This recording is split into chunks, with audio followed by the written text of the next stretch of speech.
It's good to see everybody today. It's an honor to be here. Doug had asked me about filling in on, filling in today, but he asked me on October 6th. And so before I had time to think about what I was thinking about, the next day was the news about Hamas attacking Israel on October 7th. And then shortly thereafter, you probably saw protests and rallies and these sorts of things about eliminating Israel. And then you also probably saw some things about the end times. And it struck me that I needed to know more about the history of Israel. And so if you'd put up the first slide, Kendra. And so the question becomes, why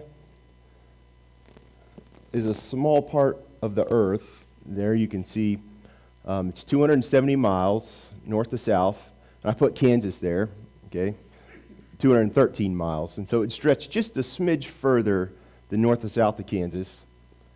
Okay, at its narrowest point, it's less than 10 miles, but stretches up to 85 there in the south. It's a pretty small area, but yet it seems to be the center and the focus of a lot of attention. Okay, and so maybe you've heard this referred to as the Promised Land, and so we're going to make it run at catching up on the history of Israel here. When I'd mentioned to Dad that I was studying this, and it's kind of complex, and he said that's akin to like giving a 20-minute primer on creating a nuclear bomb. And so I know that he had just watched Oppenheimer, and so I don't want to bore everyone, but I think what struck me is how this land is intertwined in the entire biblical story. It's a part of God's blessings, it's a part of discipline, it's a part of the clock. Okay, we see prophecies based on Israel, and it just goes, God refers to it as my land, okay? It's the navel, it's the center, all right? And so if we're going to jump in and get started, as I was studying, one of the rabbis I listened to said if you were going to summarize the Jewish history into one sentence, it would be, they tried to kill us, we survived, let's eat. Okay, but we've got 25 minutes, and so we're going to try to cover 4,000 years in 25 minutes. And so I'm sure some of you probably know this better than I do, and so if I skip over something, which I'm sure I will, or I miss, I appreciate your grace there. Okay, so let's go to Genesis 12. And we've got a lot of verses we're going to try to touch, because it's just on and on through here, and it was very helpful for me to get my bearings straight when we're thinking about it. Okay, so Genesis 12. The Lord had said to Abram, leave your country, your people, and your father's household, and go to the land I will show you. I will make you into a great nation, and I will bless you. I will make your name great, and you will be a blessing. I will bless those who bless you, and whoever curses you I will curse, and all the peoples on earth will be blessed through you. So Abram left as the Lord had told him, and Lot went with him. Abram was 75 years old. So Abram was living in Mesopotamia, which is the current-day Iraq. God calls him to pack up and move. Okay, so verse 6, Abram traveled through the land as far as the site of the great tree of the Morah at Shechem. At that time, the Canaanites were in the land. The Lord appeared to Abram and said, to your offspring I will give this land. So that's the first time we see this associated with the call of Abram to move here. So he built an altar there to the Lord who had appeared to him. From there he went on toward the hills east of Bethel, and we know from Genesis 28 when Jacob named this spot Bethel, that's like 10 miles north of Jerusalem. And he pitched his tent there, with Bethel on the west and Ai on the east. There he built an altar to the Lord and called on the name of the Lord. Then Abram set out and continued toward the Negev, or south. And so here's the first time we see Abram called to come to this land. He shows up in Jerusalem where the Canaanites are. Okay? And so as we jump through here, we see in 13, 15, when Abram and Lot split, Lot goes to the east to the Jordan, and Abram's to the west. Okay? And it says, all the land that you see I will give to you and your offspring forever. Okay, so Abram was associated with two covenants. One of them was the land covenant, and it was a promise from God. It was going to last forever, and it's a one-way trip. I give you this land. And then there's another covenant that you read about where, we'll get to it, but in chapter 17, he says, as for me, I'm going to do this. As for you, and that's associated with the covenant of the circumcision and what's going to happen and those things. And so we'll get to that. But let's cover the first one first here. So in chapter 15, let's jump in here in verse 4. So this whole populating the promised land wasn't going as Abram has planned. And so he was fearing that he was going to have to turn it over to one of his helpers. And he says, God tells him, this man will not be your heir, but a son coming from your own body will be your heir. He took him outside and said, look up at the heavens and count the stars. If indeed you can count them, then he said to him, so shall your offspring be. Abraham believed the Lord, and he credited it to him as righteousness. And then on to 18, verse 18. It says, on that day the Lord made a covenant with Abram and said, to your descendants I give this land, from the river of Egypt to the great river of Euphrates. So could you put the next slide up? And so, okay, so they're the kind of a general term here, but there on the north side is the Euphrates, there in modern-day Syria, and then down to the Wadi or riverbed on the south part, okay? And so there's these various tribes that are between there, but if you've seen a map of Israel before, you can kind of tell what we're doing here. And so this is the first courthouse title deed that's been filed. Okay, and so there's the description from the great river of Euphrates down to the Wadi in Egypt. Okay, so that's what God says He's going to give him, and this is the one-way trip forever. All right, chapter 17, as I talked about, there was a two-way covenant. Okay, and so it's important that we kind of keep these in track, because as we get a couple generations down, we'll learn that this promise was going vertically, and then it spread horizontally at Jacob.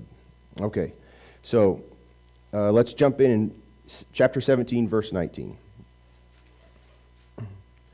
Well, maybe we'll start in verse 18. So God tells him, hey, you're going to be the father of many. He says, hey, I don't know if you know or not, but I've got this son named Ishmael, and which did not come about the way God had planned.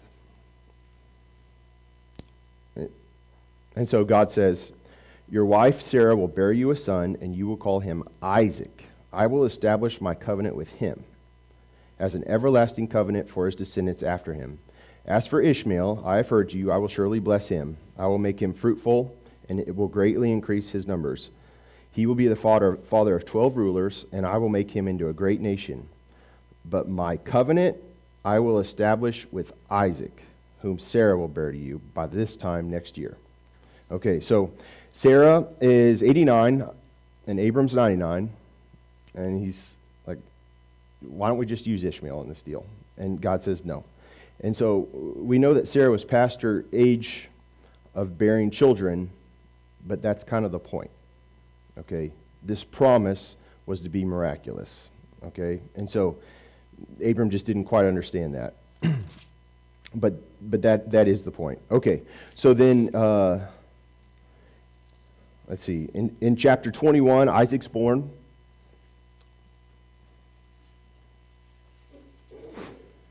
And Sarah, excuse me, it says we need to get Hagar and Ishmael moved on. And this distresses Abraham in verse 11. And in verse 12 it says, God said to him, do not be distressed about the boy and your maidservant. Listen to whatever Sarah tells you, because it will be through Isaac that your offspring will be reckoned. I will make the son of the maidservant into a nation also, because he is your offspring.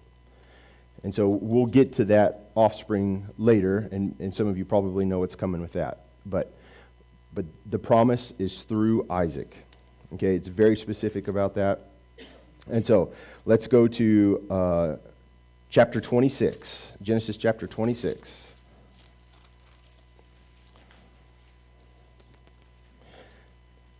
Now there was a famine in the land, besides the earlier famine of Abraham's time. And Isaac went to Abimelech, king of the Philistines, in Gerar. The Lord appeared to Isaac and said, "Do not go down to Egypt." So during the famines, it was common to move down west towards the Nile. That's where the irrigation was, okay? And so they're like, if we're not getting rain, we need to go down here. He says, "Do not go down to Egypt. Live in this land where I tell you to live. Stay in this land for a while, and I'll be with you and will bless you. For to you and your descendants I will give all these lands, and will confirm the oath I swore to your father Abraham. I will make your descendants as numerous as the stars in the sky, and will give them all these lands. And through your offspring all nations on earth will be blessed, because Abraham obeyed me and kept my requirements, my commands, my decrees, and my laws." So Isaac stayed in Gerar. Okay, so God passes the promise on to Isaac just like he said he would. Okay? And so we're going to go to chapter 28.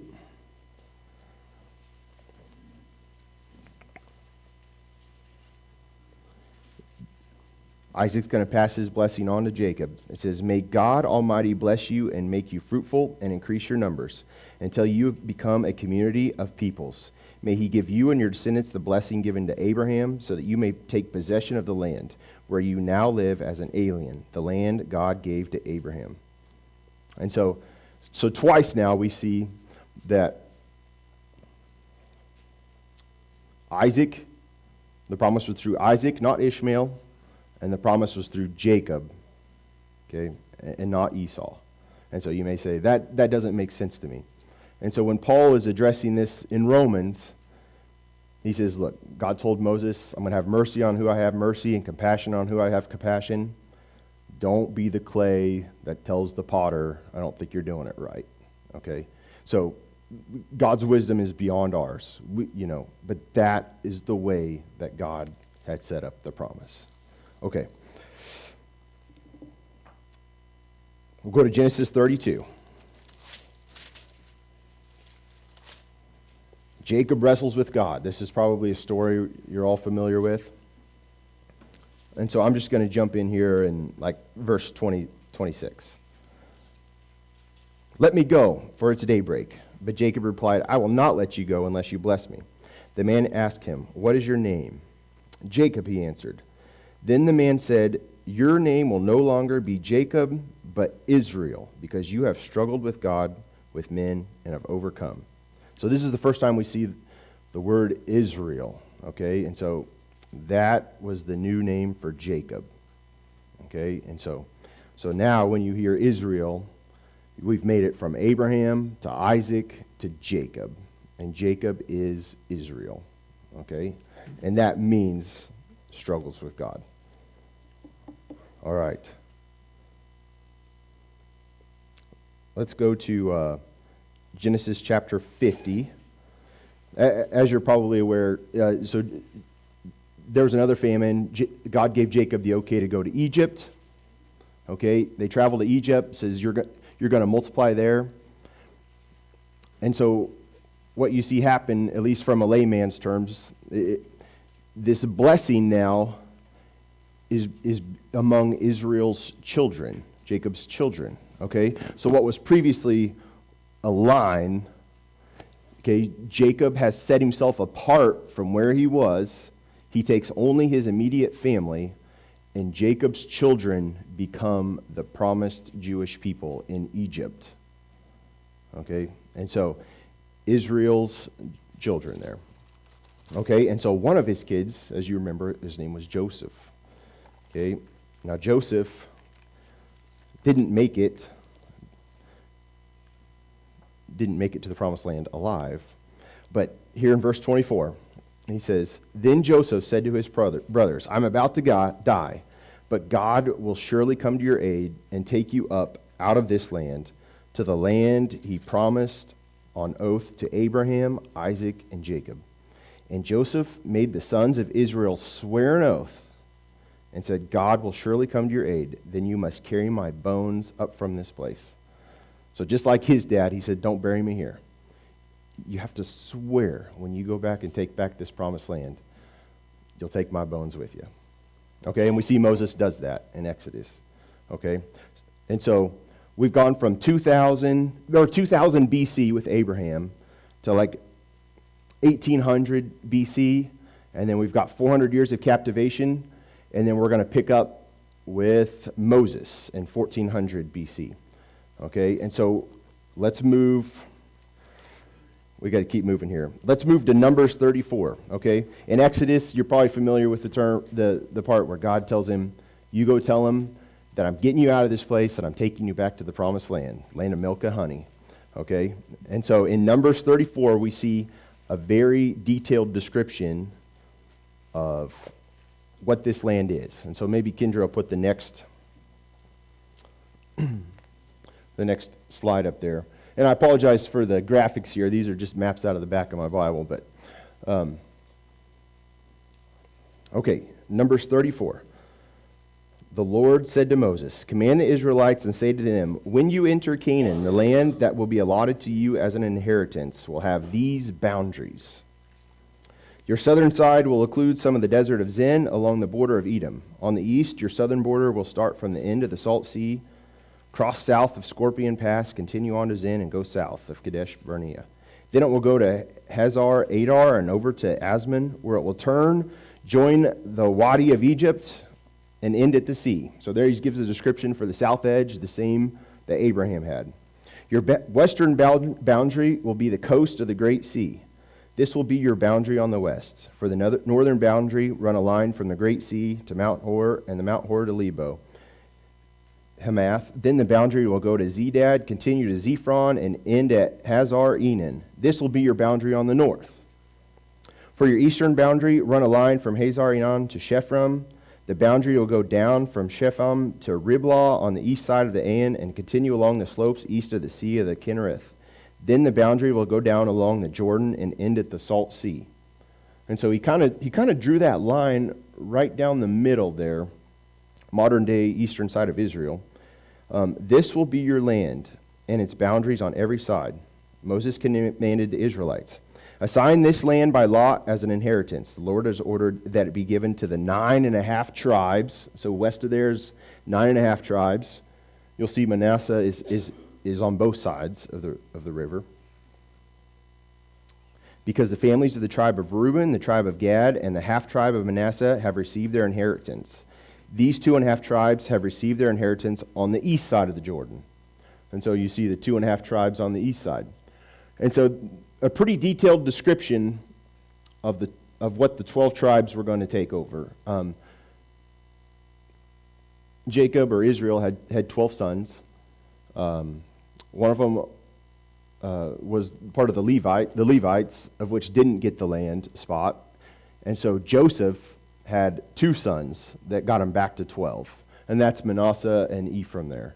And so those are the 12 tribes of Israel and where they were allotted to go. And so here we are at 1400 BC, and you probably remember the story about them sending the spies in. They don't take the promised land, and so they die in the desert. And so just move to the next book. We're going to pick up with Joshua. And what's the first thing that God tells Joshua? "After the death of Moses, the servant of the Lord said to Joshua, son of Nun, Moses' aide, 'Moses, my servant, is dead. Now then, you and all these people, get ready to cross the Jordan River into the land I'm about to give them, to the Israelites. I will give you every place where you are set your foot, as I promised to Moses. Your territory will extend from the desert to Lebanon and from the great river Euphrates, all the Hittite country, to the great sea on the west. No one will be able to stand up against you all the days of your life.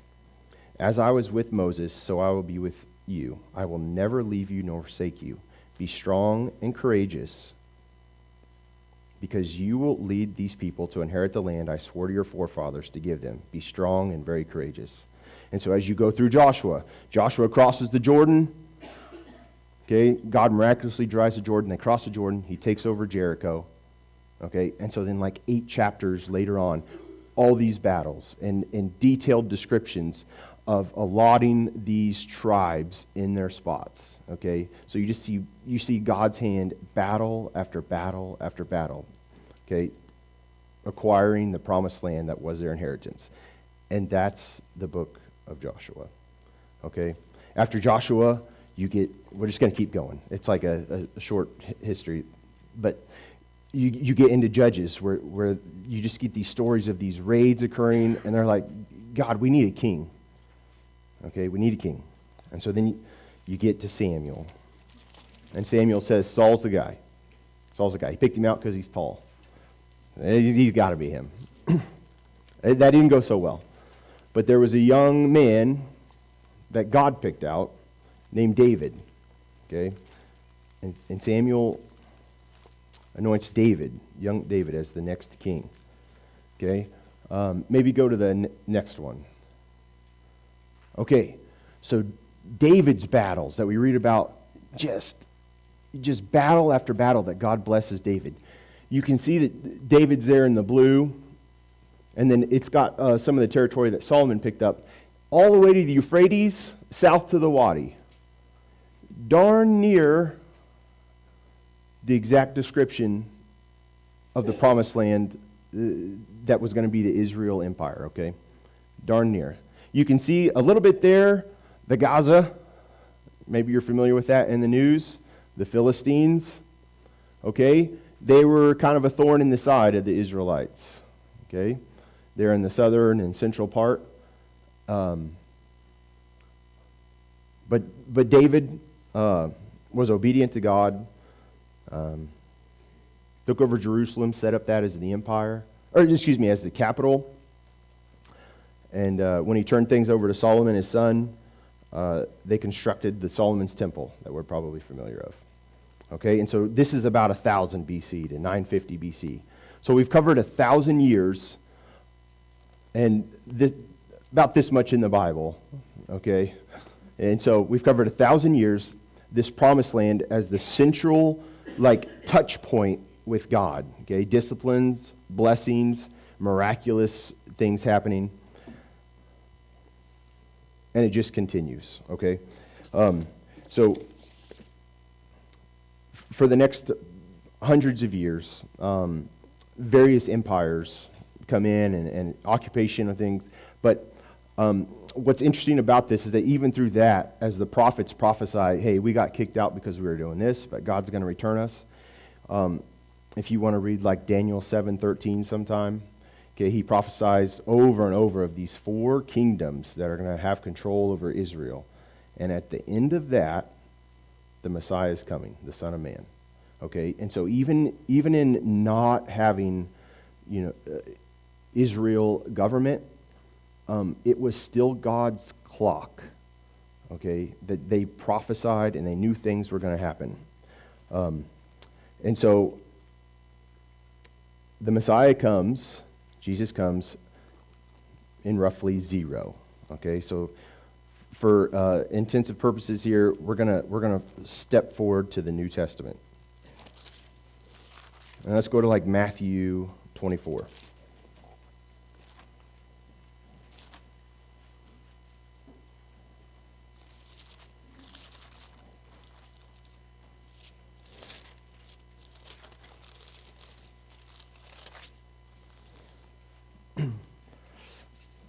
And in this particular section, my Bible labels signs of the end of the age. And there's very similar stories in Matthew, Mark, and Luke. And so you can find a similar wording here in all of them. But Jesus left the temple and was walking away with his disciples when his disciples came to him and called his attention to the buildings.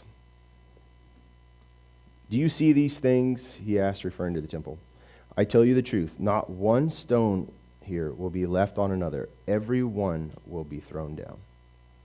Okay, so we're actually on to the second temple here, but the temple here in Jerusalem, in God's land, Jesus was prophesied to come to this spot, be from a specific area, Judah's tribe from Bethlehem.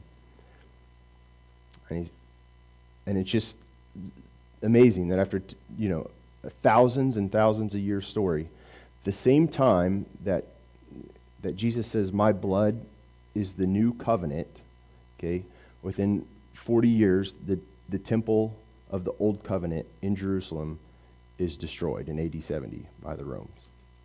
And so the timing is perfect. The location and everything all has to do with essentially God's center, what he calls my land. And it's kind of hard to get my head wrapped around, actually, but we got to keep going. Okay.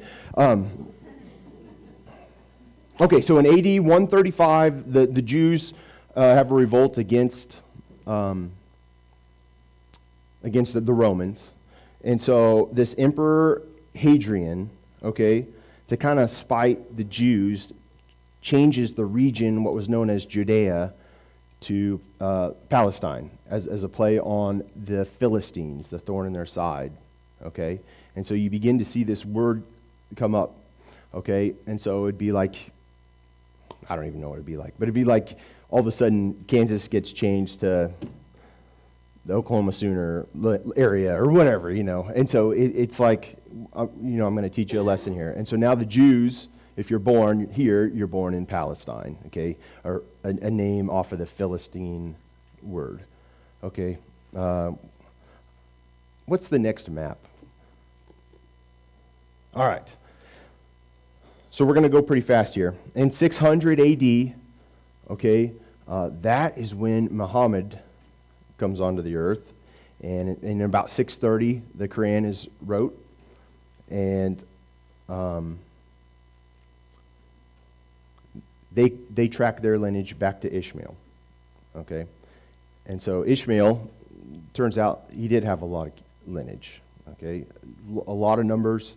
And his prophesied to be hostile towards his brothers probably was an accurate representation. But these guys have been at conflict for thousands and thousands of years, as was prophesied. And so in 636, the Arabs take over the Palestine area.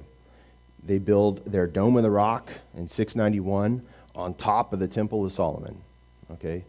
So whatever that was, 1,500 years after Solomon had built his temple, the Muslims now build a Dome of Rock on top of the Temple of Solomon.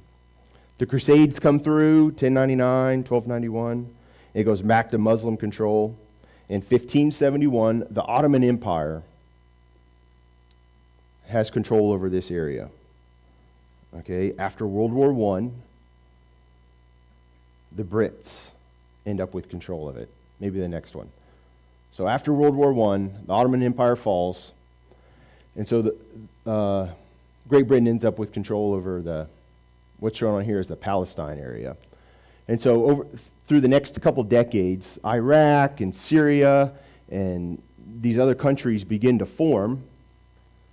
And in May of 1948, the Brits say, this is the last day, then we're turning it over. So on May 15th, 1948, all the neighboring countries that also just became independent countries decided to attack Israel. And so, pretty miraculous that an unestablished country fended off all of its neighboring attackers. I think it would be safe to say that God's got a plan for Israel. But in my lifetime, I guess Israel has always been Israel, and so I forget that even 100 years ago, I saw some things about the Encyclopedia Britannica said, there's no chance that there's going to be a country of Israel. How could the remnant of these people be regathered? That doesn't even make sense. Why aren't they like the Hittites and the Amorites and all these tribal groups? Well, it's because they are different. They are different.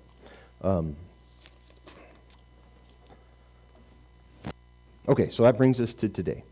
And so maybe as you hear some of these things, you hear, what's going to happen in the future?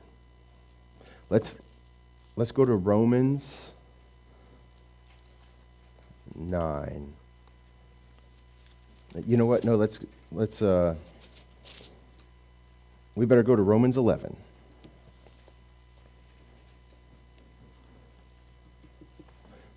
So the Israelites fall off the map for all intents and purposes for 2,000 years. The Hebrew language vanishes. And then in just a blink of the eye relative to the last 4,000 years we just went through, they are all regathered in this area. Okay? And you can read the end of Ezekiel and some of those where it talks about the dry bones being regathered. And there's multiple prophecies about there's something going on here that God would refocus the world's attention on a people in a very, very specific location.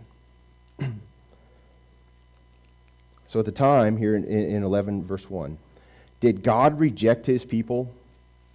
Like, why does this happen? And he says, by no means. I am an Israelite, a descendant of Abraham from the tribe of Benjamin. God did not reject this people, whom he foreknew.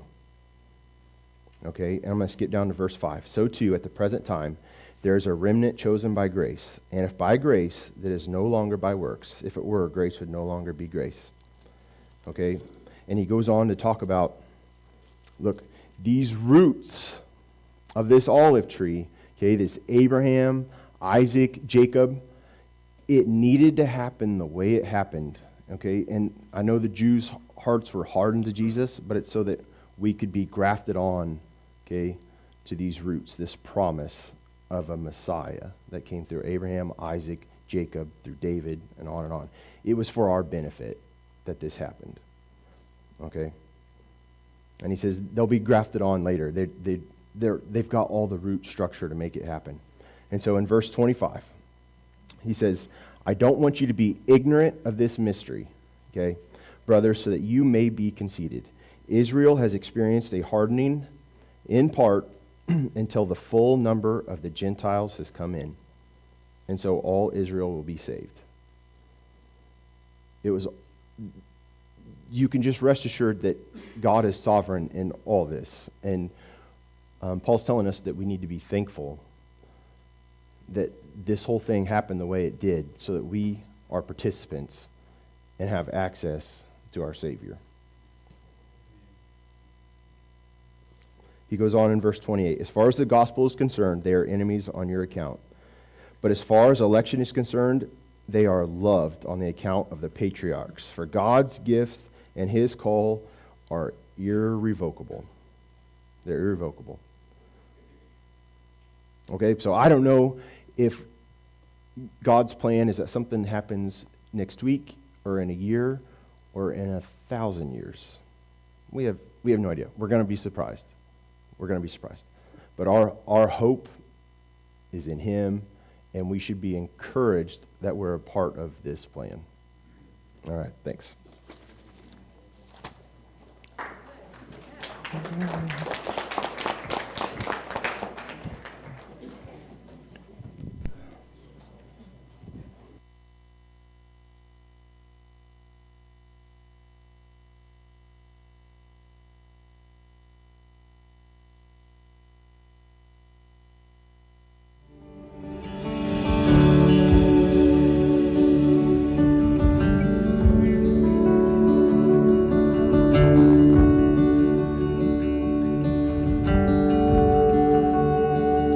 Do you feel the world is broken?